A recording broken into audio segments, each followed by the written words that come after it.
This is Awkward Occurrence, Awkward Entertainment. So I'm gonna get right into the video, and it goes as titled, "For men to sell their soul to gain the world, what does it profit them?"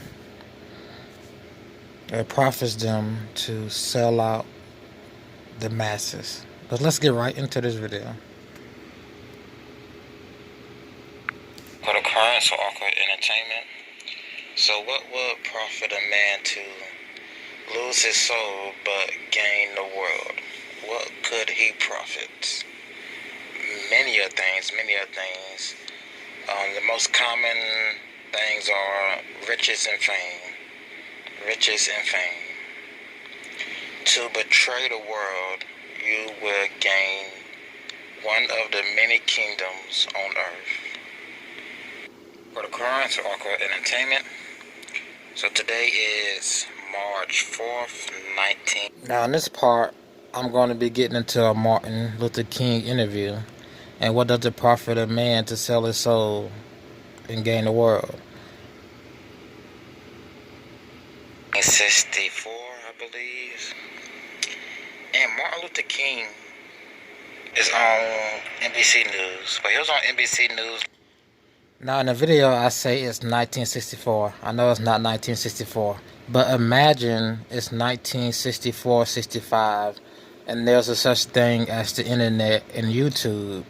And you're on YouTube and you happen to see Martin Luther King did a bunch of interviews in 2 days. You just like any news, how you get your news today. Imagine it was 1964. And imagine the same thoughts you will put now to then. Seeing Mr. King on the stage, on the world stage, always on the world stage, being a speaking head. Speaking head for who? I'll leave that up to you for debate.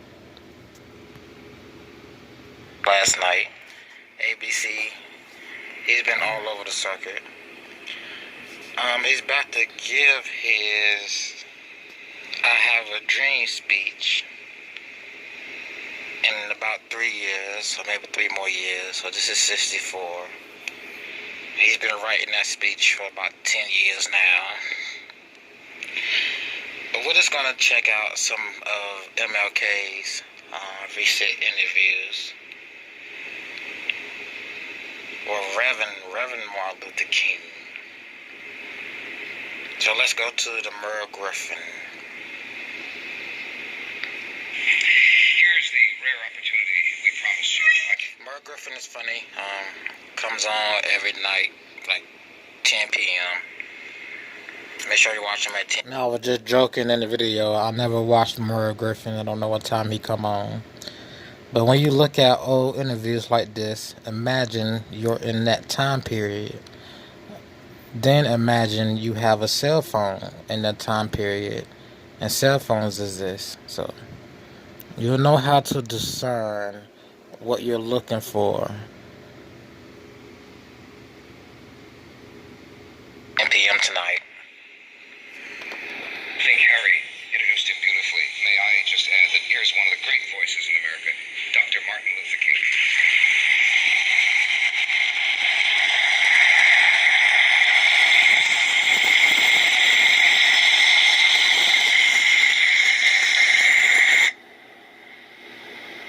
Merv Griffin is a late night show, right?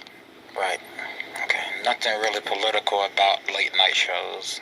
They're entertainment shows where the higher ups, such as celebrities and rulers, go on to kill time and have fun, talk to these other hosts.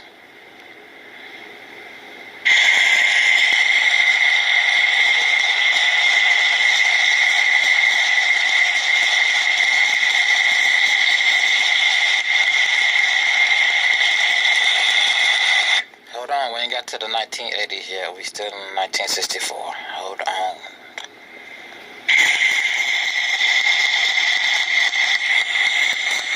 This clergyman, they keep me involved in other areas, right? Your home is actually in Atlanta, Georgia.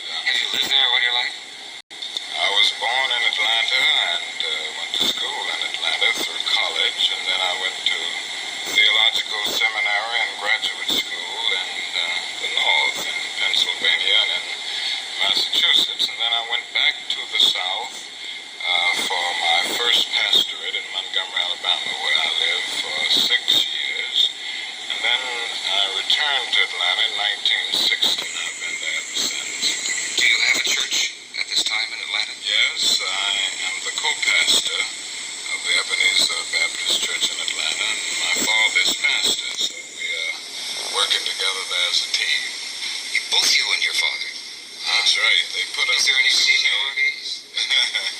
Well, he makes it clear, sometimes consciously and sometimes unconsciously, that he is the pastor. Right. And I'm the co-pastor. Mrs. King, of course, lives in Atlanta. Oh, yeah. She's from Alabama originally, but and children? Yes, we have 4 children. Okay, it wasn't that hard to pick up on what I needed to pick up on this. So that was Mr. Martin Luther King Jr. on the Merv Griffin Show. And why did I record this video again, anybody? I was going to do it as an... And it was 67, not 64, my bad.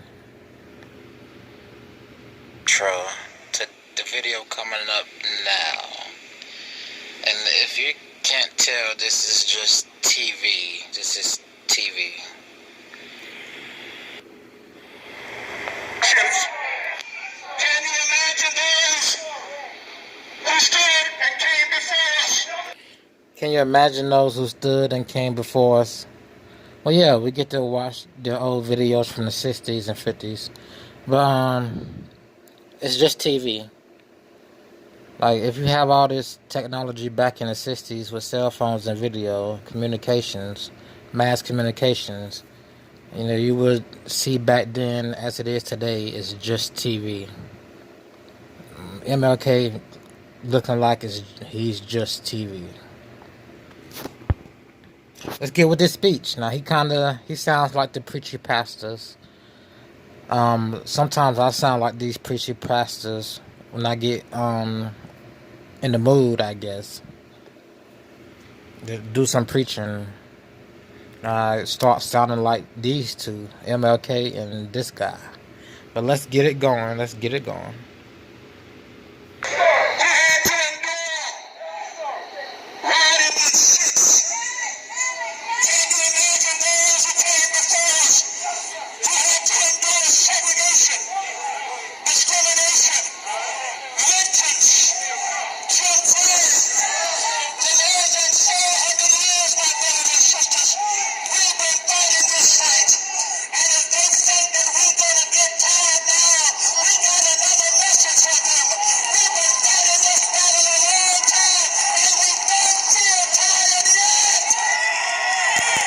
And we don't feel tired yet.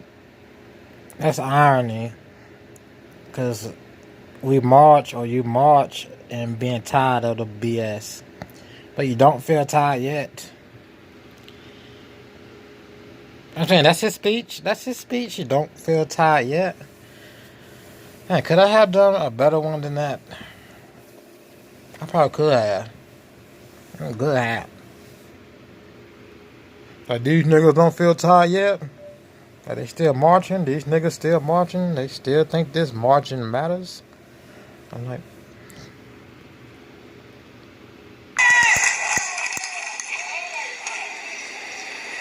You can't even run and know that you're safe. You can't even worship in Charleston and know that you are safe. America is a racist country. Yeah, Malcolm X said the same thing in one of his videos. But there's one more point I'm going to touch on. He said you can't even run, this, that, and the third. America is a racist country. Let's just get back into the video.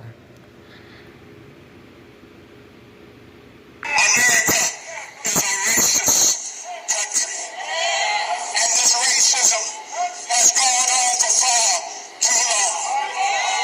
God is going to cause something good to come out of the death of Ahmaud Arbery. Because you are here, we're going to rise up a new nation because you are here. I fell asleep. I caught the ending of the rally live on YouTube. Then I just rewound it and I fell asleep towards the end of his speech. I just changed the channel. I'm like, dude, that's how, dude. Let's continue the video.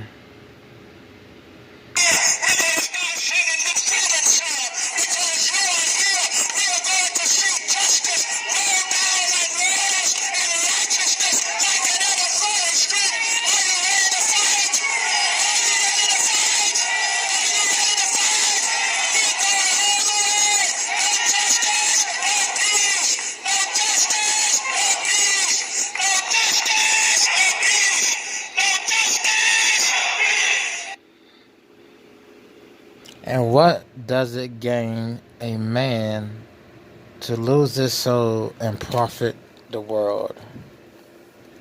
You know, what does it gain them to anybody just sit on the stage, sell their soul, but gain the world? You know, your soul is eternal, which for some people will be eternal in hell, and for others eternal in the kingdom of God. But what does it profit them or anyone to get on the stage and just deceive the masses just for material or fame or some limelight? Let's continue this video, finish this out.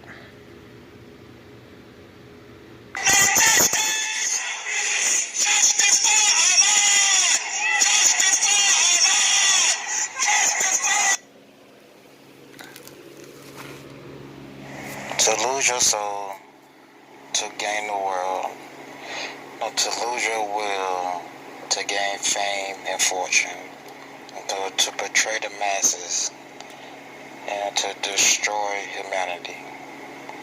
That's what a man profits, to sell their soul. That's the profit, to sell your soul. This is an awkward occurrence for awkward entertainment, and I will see you in the next video. But yes, to sell your soul is to sell out and destroy humanity in more ways than one. Wolves in sheep clothing, like putting a white blanket, trying to cover up who you are, walking around like Casper the Friendly Ghost. That's where I get the white blanket reference from. Let's finish this out, everyone. So the moral, let me find this video before I give the moral of the story.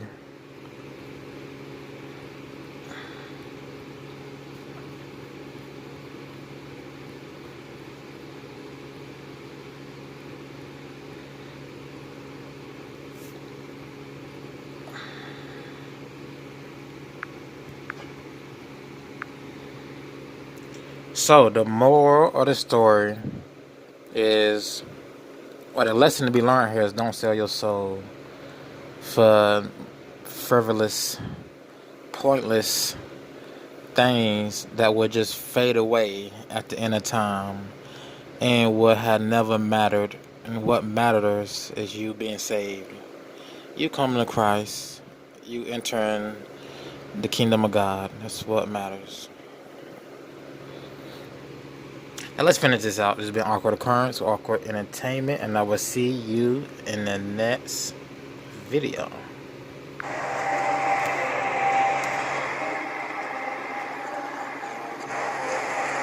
I know this bridge. This place is real, isn't it? Yeah, I cross it every day to get to the college. Never recreate places from your memory. Always imagine new places. You gotta draw from stuff you know, right? Only use details, a street lamp or a phone booth, never entire areas. Why not? Because building a dream from your memory is the easiest way to lose your grasp on what's real and what is a dream. Is that what happened to you? This has nothing to do with you, understand? Is that why you need me to build your dreams? Get off of me. Back up. Back up! Get off!